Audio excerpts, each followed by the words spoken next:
સસ્તી લોકપ્રિયતા પામવા માટે ઇલેક્ટ્રોનિક મીડિયા અને સોશિયલ મીડિયામાં રહેવા માટે પંકાયેલી પાર્ટી આ દેશની અંદર છે આમ આદમી પાર્ટી,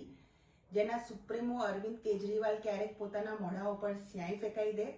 તો એમના જ ચેલા ગોપાલ ઇટાલિયાજીએ આજે સસ્તી લોકપ્રિયતા માટે જૂઠું ફેંકવાની જે ઘટના છે પ્રકાશમાં આવી છે। પણ આની સાથે મારે એ પણ કહેવું છે કે આપણે ત્યાં કહેવાયું છે કે બોયા પેड़ बबूल का तो आम कहाँ से હોય। ભૂતકાળની અંદર ગોપાલ ઇટાલિયાજીએ તત્કાલીન ગૃહપ્રધાન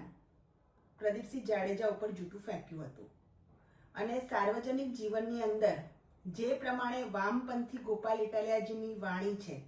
જે પ્રમાણે હિન્દુ દેવી દેવતાઓનું તેઓ અપમાન કરતા આવ્યા છે અને ગોપાલ ઇટાલિયાજી ગુજરાતની તાસીરને સમજી નથી શક્યા। આ પ્રગતિશીલ ગુજરાત છે જેમાં ક્યારે પણ આવી વામપંથી વિચારધારા ચાલ્યા એમ નથી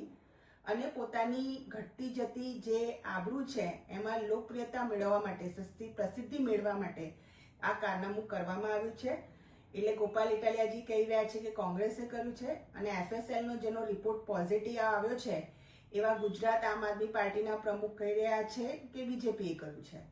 તો પહેલા તો ગોપાલ ઇટાલિયાજી અને FSLનો આલ્કોહોલનો રિપોર્ટ જેનો પોઝિટિવ આવ્યો છે એ બંને જણા બેસીને ડિસાઈડ કરી લે કે કોણે શું કર્યું છે।